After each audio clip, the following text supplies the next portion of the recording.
Es miércoles 16 de octubre del año 2024. Soy Azucena Uresti y estas son las noticias. Tras casi 5 años detenido, hoy el exsecretario de Seguridad Pública durante el gobierno de Felipe Calderón, Genaro García Luna, será sentenciado en una corte de Nueva York luego de ser declarado culpable de 5 cargos por narcotráfico y colaboración con el cártel de Sinaloa. La audiencia será presidida por el juez Brian Cogan. Se va a realizar a las 4:30 de la tarde, hora local, 2:30 de la tarde, tiempo de México. Su defensa, recordemos, pide 20 años de prisión, pero la fiscalía solicita cadena perpetua.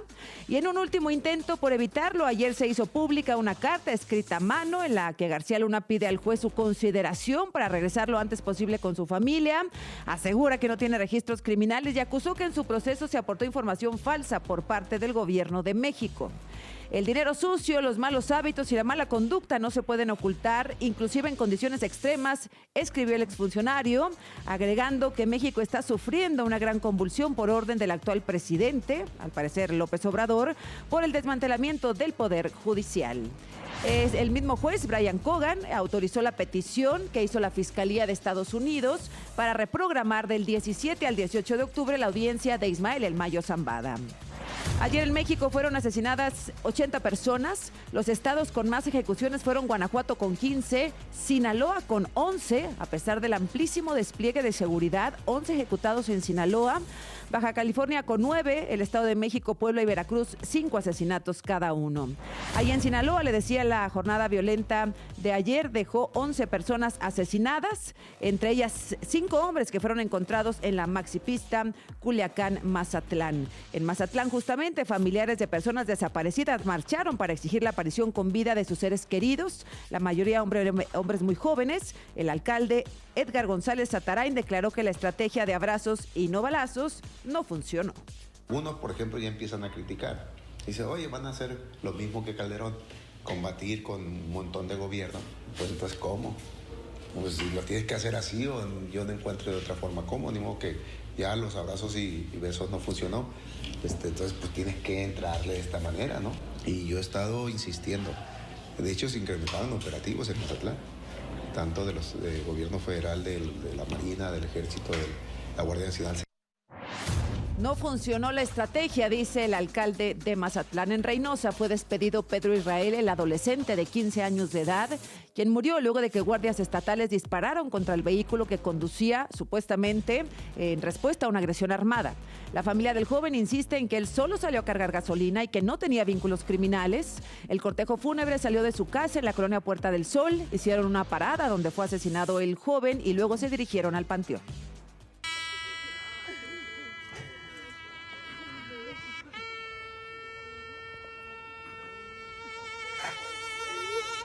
De esta forma, la madre de Pedro acaba de desmayarse. Es una impresión muy fuerte lo que se puede vivir en esta despedida.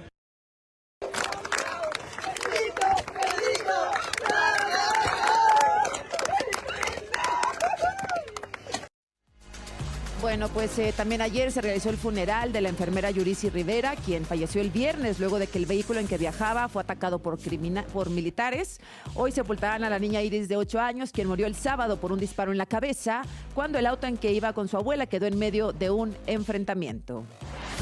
En Guerrero, taxistas bloquearon el Boulevard Vicente Guerrero en las inmediaciones de Maxitúnel en protesta por la violencia en Acapulco. Mataron a 4 choferes. El primer asesinato se registró la tarde del lunes. Sujetos atacaron un sitio de taxis, ahí mataron a 3 conductores, mientras que ayer otro taxista fue asesinado y su cuerpo abandonado a un costado del río El Camarón en Acapulco. Anoche fueron asesinados 2 choferes más, estos de transporte público, y sus cuerpos fueron calcinados dentro de una camioneta fuera de la cárcel de Las Cruces. En Veracruz, un juez vinculó a proceso a Carlos Armando N. por su probable responsabilidad en el homicidio del cineasta y técnico de iluminación Víctor Muro, ocurrido hace más de una semana en Jalapa. Tras 7 horas de audiencia, se determinó que el detenido presuntamente privó de la vida a la víctima con saña y crueldad. Ayer la presidenta Claudia Sheinbaum encabezó en Palacio Nacional la cumbre de alto nivel entre líderes empresarios de México y Estados Unidos. Asistieron unos 240 inversionistas. Al término de este encuentro, el secretario de Economía, Marcelo Ebrard, reveló que las empresas Pacific México, Royal Caribbean y Amazon confirmaron la inversión de más de $20,000 millones en México, mientras que la compañía Good Science Energy podría invertir otros $10,000 millones. Pero que se anuncien semejantes montos en una CEO Dialogue, en una primera reunión con la presidenta, dice mucho de cuál es la posición, la percepción, la voluntad de los inversionistas, particularmente en Estados Unidos, respecto a lo que significa este nuevo gobierno y las posibilidades de México. Entonces, pues desde luego es muy buena noticia para México. Bueno, la presidenta y directora ejecutiva de la Cámara de Comercio de Estados Unidos, Susan Clark, aseguró que los empresarios están felices por el compromiso de Claudia Sheinbaum para reducir la incertidumbre en materia de inversión.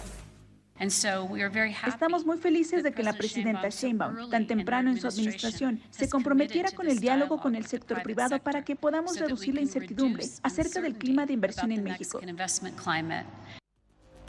La presidenta Claudia Sheinbaum aseguró que fue una muy buena reunión en donde, además del plan de inversión de su gobierno, aseguró a los empresarios que ninguna de las reformas que se están aprobando representará un problema para ellos.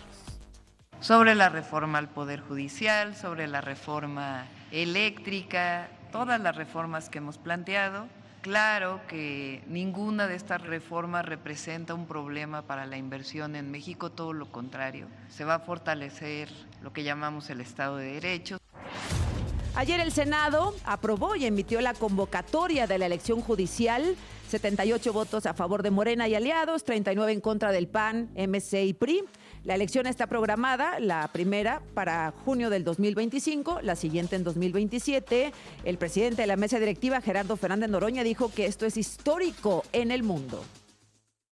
Es una convocatoria histórica. Ningún país del mundo elige a todas sus personas juzgadoras y desde México se abre un nuevo camino para la humanidad en la democratización del poder judicial de las naciones. Felicidades, senadoras y senadores, por tan importante y relevante determinación.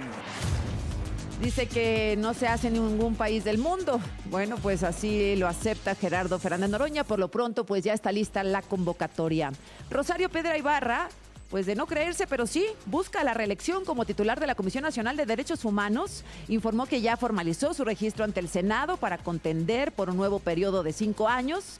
Las Comisiones Unidas de Derechos Humanos y de Justicia ya aprobaron la convocatoria para seleccionar quién ocupará el cargo durante el periodo 2024-2029. Bueno, pues hoy la mayoría de los medios resalta esta reunión que la presidenta Claudia Sheinbaum tuvo con empresarios afuera, por cierto, mientras los empresarios estaban dentro hablando con la presidenta, quien luego dio una conferencia de prensa. Afuera estaban los trabajadores del Poder Judicial, quienes alertaban, decían a los empresarios respecto a esta reforma que podría alterar sus inversiones. Estuvieron ahí, teóricamente hoy se reanudan las actividades de jueces y magistrados, pero al no regresar a trabajar los empleados del Poder Judicial, pues se antoja complicado. Algunos de los trabajadores del Poder Judicial están en las puertas de algunas de estas dependencias, pusieron cadenas, candados y bueno, pues vamos a ver qué sucede en las próximas horas cuando inicie el horario laboral.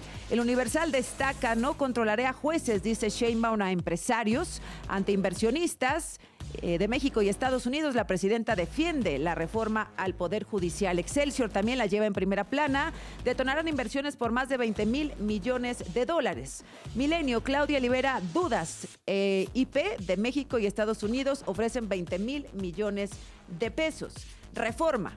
Adentro promesas y afuera protestas. Se reúne Sheinbaum con 240 empresarios de México y Estados Unidos. Prácticamente todos los medios hoy llevan en su portada la reunión de la presidenta Claudia Sheinbaum con los inversionistas mexicanos y estadounidenses.